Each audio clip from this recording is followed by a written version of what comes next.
There's something about the rhythm of a bus that makes time feel different. The stop and start of it.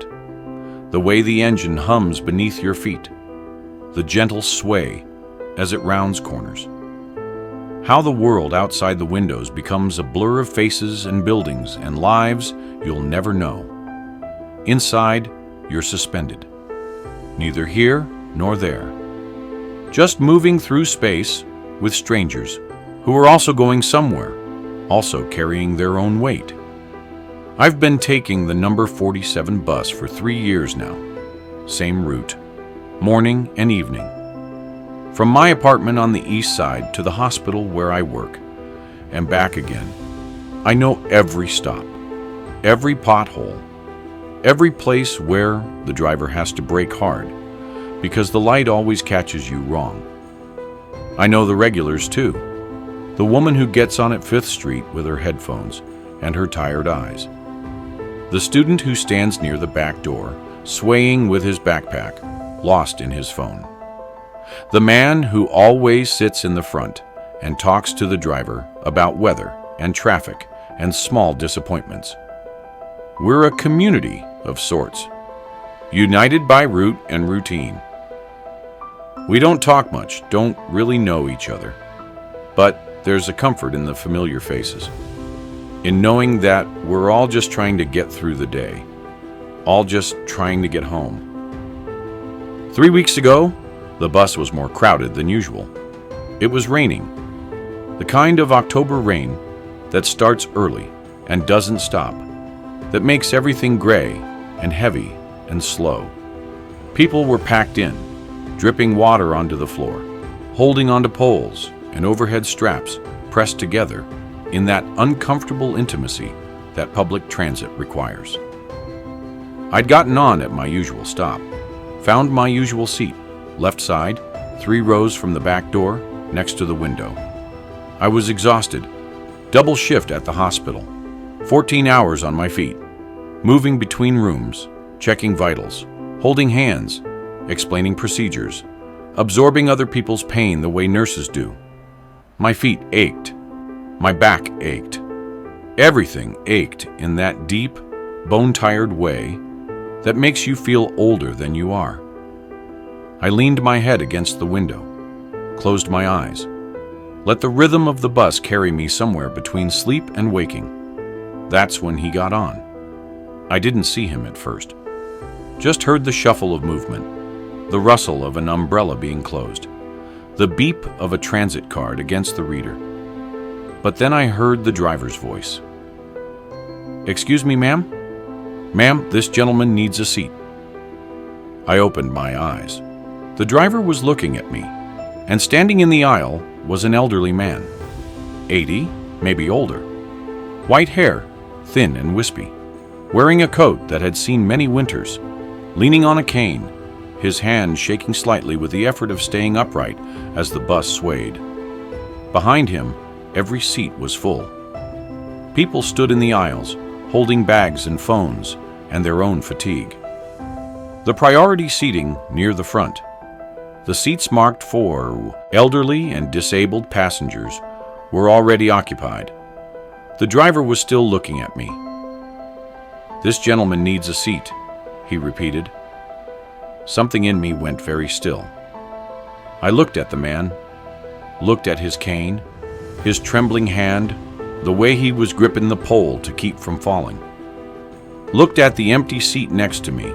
Then I looked down at my legs, at my feet in their white nursing shoes, at my hands in my lap, the left one with the splint on my wrist from where I'd fractured it 2 weeks ago, catching a patient who'd started to fall. I looked back up at the driver. "I need this seat too," I said. The bus went quiet in that particular way that happens when someone breaks an unspoken rule. When someone says no in a situation where you're supposed to say yes. "Ma'am," the driver said, and his voice had an edge now. "This man is elderly. He needs to sit." "I'm a nurse," I said. My voice sounded strange to my own ears, defensive, tired. "I've been on my feet for 14 hours. I have a fractured wrist. I'm exhausted. I also need to sit." The elderly man was looking at me now. His eyes were very blue, very clear. He didn't say anything, just looked at me with an expression I couldn't quite read. "There are other people who could give up their seats," I said, louder now, addressing the whole bus. "Why does it have to be me?" I gestured around the bus, at the young man scrolling through his phone, at the teenager with headphones and a backpack taking up 2 seats, at the businessman in a suit who was reading something on his tablet. "What about them?" I asked. "Why am I the only one being asked to give up my seat?" The silence got heavier. People were looking at their phones now, at their hands, at anything but me or the elderly man or the situation unfolding in front of them. "Because you're closest," the driver said. But we both knew that wasn't the only reason. "Because I'm a woman," I said. "Because you assume I'll be more accommodating, more willing to sacrifice my own comfort."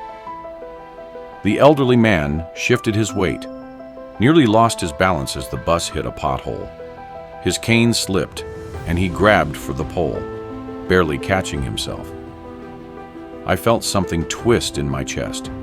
Guilt, shame, the knowledge that I was technically in the right, but somehow still being cruel. But I also felt something else: anger, bone-deep exhaustion, the accumulated weight of 1,000 small sacrifices that women are expected to make without complaint, the invisible labor of always being the one who accommodates, who moves aside, who makes room. "I'm sorry," I said to the elderly man, and I meant it, but I can't. I physically can't stand for another 40 minutes. My body won't hold up. He nodded slowly, still didn't speak, just nodded like he understood something I hadn't said. "Fine," the driver said, his voice cold. "But I want you to know that this is shameful. That man is 85 years old. He fought in wars. He built this country, and you can't be bothered to show him basic respect." The words hit like stones. I felt them land, felt them settle in my chest, where guilt and anger were already fighting for space. The bus lurched forward. The elderly man gripped his cane tighter. A woman near the back, someone I didn't recognize, stood up. "Here," she said, her voice cutting through the tension. "I'll stand. Take my seat." The elderly man made his way to the back, slow and careful. When he passed my seat, he paused, looked down at me with those clear blue eyes. "Thank you," he said quietly. I stared at him. "For what?" "For being honest," he said. "For not sacrificing yourself, just to make everyone else comfortable." Then he moved on. I sat down in the seat the woman had offered, and I sat in mine, staring at my hands, feeling the weight of every eye that wasn't quite looking at me. I got off at my stop feeling sick, went home, couldn't sleep, just lay in bed replaying the scene over and over, wondering if I'd been right or just selfish, wondering if standing up for myself made me strong or just made me someone who wouldn't help an elderly man who needed it more than I did. The next morning, I almost didn't take the bus, almost called a car service. Couldn't bear the thought of facing the same driver, the same people who'd witnessed my refusal. But car services are expensive, and I'd already used up my budget for the month. So I stood at the stop, waiting, feeling like I was going to my own trial. The bus came, different driver. Thank God. I got on, took my usual seat, kept my head down. At the third stop, he got on. The elderly man. My stomach dropped. I thought about moving, getting off at the next stop, avoiding the whole situation. But then he saw me, smiled, made his way down the aisle, and sat in the seat next to mine. "Do you mind?" he asked. I shook my head, too surprised to speak. He settled in with a sigh. "Mornings are harder than evenings," he said. "The body takes a while to remember how to work." We rode in silence for a few stops. I wanted to apologize, wanted to explain, but I didn't know how to start. Finally, he spoke. "You were right yesterday," he said. I looked at him. "What?" "You were right. To say no, to claim your own needs." "But you needed to sit too," I said. "You have a cane. You're 87, he finished. "Yes, and I do need to sit. But so did you." Both things were true. The driver was wrong, the man said firmly. He was wrong to single you out, wrong to shame you, wrong to assume that your pain mattered less than mine, because you're younger or female, or because society has taught us that women should always be the ones who sacrifice. I didn't know what to say. "Can I tell you something?" he asked. I nodded. "I'm a retired judge," he said. "Spent 40 years on the bench. Family court, mostly. And you know what I saw day after day. Women sacrificing themselves, their health, their safety, their own well-being, because they'd been taught that caring for themselves was selfish, that their needs should always come last." He shifted in his seat, adjusting his cane. "I saw mothers giving up custody of their children because they couldn't afford lawyers, even though they were the better parents. I saw women staying in dangerous situations because they'd been told that keeping the family together mattered more than keeping themselves alive. I saw brilliant, capable women diminish themselves over and over because they'd learned that taking up space was somehow wrong." The bus rolled through the gray morning, rain still falling, the world outside unchanged. "So when you said no yesterday," he continued, "when you named your own pain and refused to pretend it didn't matter, I was grateful. Because that's what it takes. Someone willing to say, I matter too. My body matters. My exhaustion matters. And I'm not going to perform endless accommodation just to make everyone else comfortable." "But you still needed a seat," I said. "I did," he agreed. "And someone gave me one. But it shouldn't have had to be you. There were a dozen other people on that bus who could have stood, who chose not to, because they could hide behind your refusal." He looked at me. "You became the villain of that moment. But you were the only honest person there. Everyone else was performing outrage or performing obliviousness. You were the only one willing to name the actual problem, that we expect women to constantly sacrifice themselves and we get angry when they don't." I felt something loosen in my chest, something I'd been holding tight since yesterday. "I still felt terrible," I said. "Of course you did," he said, "because you're a good person, because you do care about others. But caring about others doesn't mean you have to destroy yourself. That's not virtue, that's just slow suicide." We rode in silence for a while, then he asked, "You said you're a nurse?" "Yes, trauma unit." He nodded. "Hard work, important work. How's your wrist?" I looked down at the splint. "Healing. I caught a patient who was falling. Broke their fall, but broke my wrist in the process." "You see," he said gently, "you sacrifice your body for others every single day. You do it because it's your job, because you care, because you're built that way. But that's exactly why you need to save something for yourself. Because if you give everything away, there's nothing left when you need it." The bus pulled up to his stop. He stood slowly, carefully, tapped his cane against the floor to make sure of his footing. "I ride this bus every Tuesday and Thursday," he said. "Medical appointments. If you see me and you need the seat more, take it. If I need it more, I'll take it.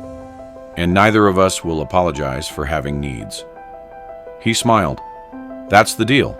No guilt, no shame, just two people being honest about what they need and figuring it out from there."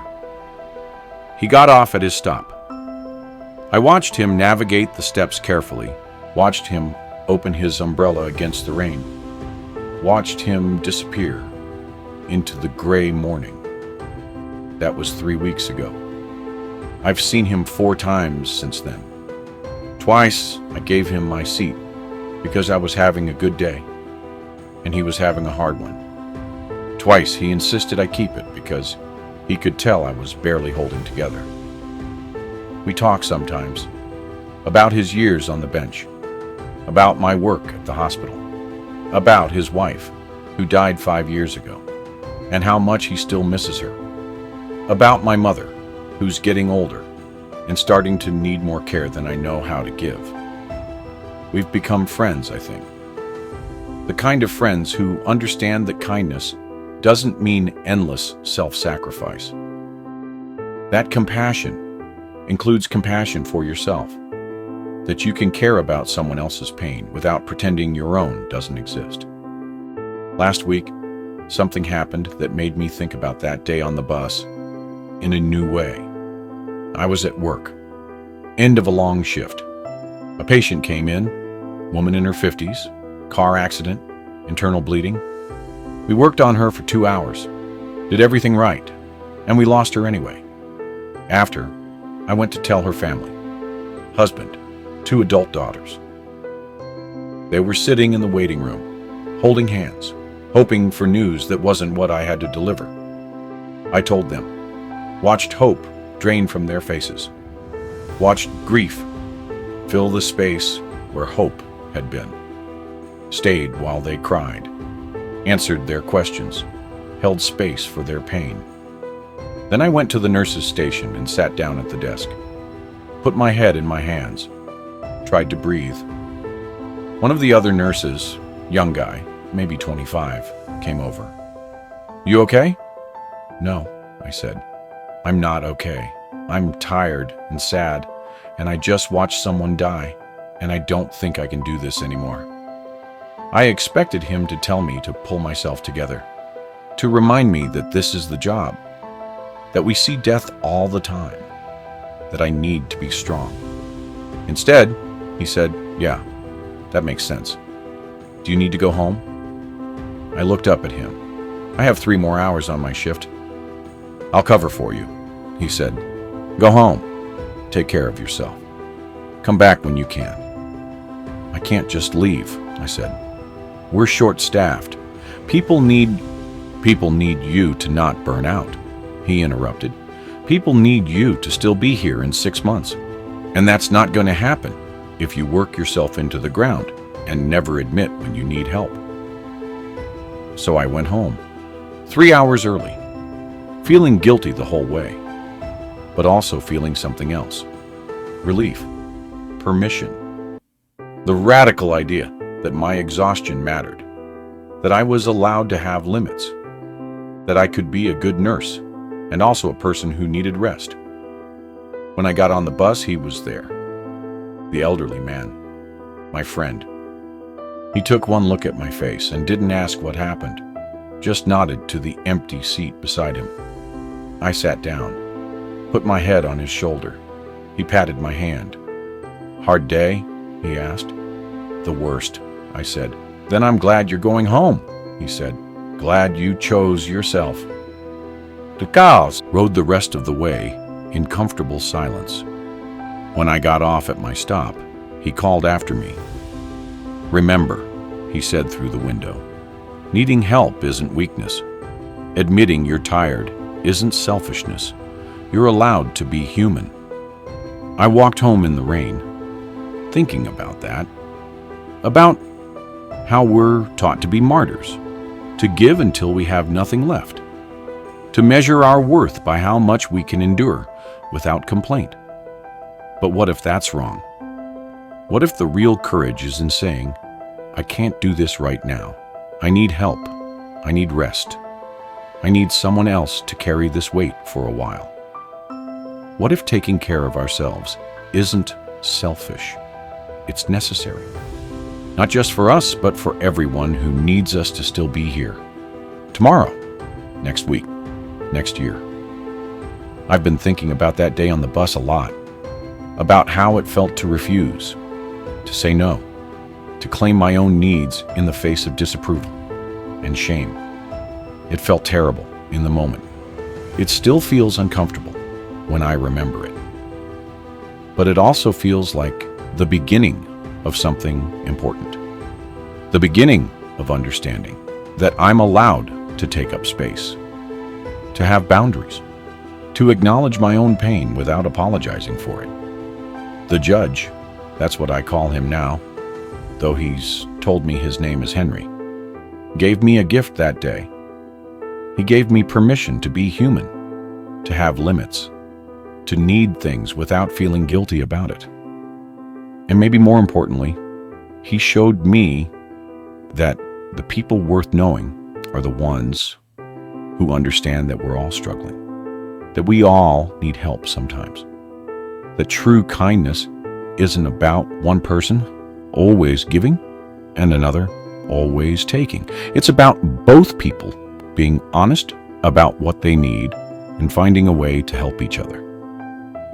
This morning, I saw a young woman on the bus, pregnant, maybe 7 months. She got on at 5th Street, and there were no empty seats. She stood there, one hand on her belly, one hand gripping the pole, swaying with the motion of the bus. I watched as people looked away, buried their faces in phones, pretended not to notice. And then I stood up, not because I had to, not because I'm a woman and that's what women do, but because I could, because I'd had enough sleep last night, because my wrist was mostly healed, because in that moment, on that day, I had something to give. Here, I said, take this seat. She looked at me with such gratitude. Are you sure? I'm sure, I said. I've got a few more stops. I can stand. She sat down with a sigh of relief. Thank you. My feet have been killing me all day. I know the feeling, I said, and I did. But knowing the feeling didn't mean I always had to be the solution. It meant I could offer help when I had it to give, and I could ask for help when I didn't. That's the difference, I think, between martyrdom and compassion, between sacrifice and care, between giving until you have nothing left and giving what you can when you can. The bus rolled through the morning. Gray sky clearing to blue, rain stopping, light breaking through clouds. I stood there holding the pole, swaying with the motion, and I felt something I hadn't felt in a long time. Balance. Not perfect, not permanent, but present. In this moment, on this bus, in this body that was tired but not broken. Giving what I could, knowing my limits, being both kind and human. There's something healing in that balance, don't you think? In learning that we can care for others without destroying ourselves. That we can say yes when we're able and no when we're not. That both are acts of integrity. Both are forms of love. The bus pulled up to my stop. I got off, walked to the hospital, started another shift, but something had changed. I was still a nurse, still someone who cared deeply about alleviating pain, still someone who would run toward crisis instead of away from it. But I was also someone who knew her own worth, who understood that taking care of myself wasn't selfish, it was necessary, who had learned that the most sustainable kind of giving comes from fullness, not from emptiness. Henry taught me that day on the bus when I refused to give up my seat, and he called it honesty instead of selfishness. When he saw my struggle and named it as valid instead of shameful. I still see him twice a week, still sit beside him on Tuesdays and Thursdays, still share the weight of our days and the comfort of understanding.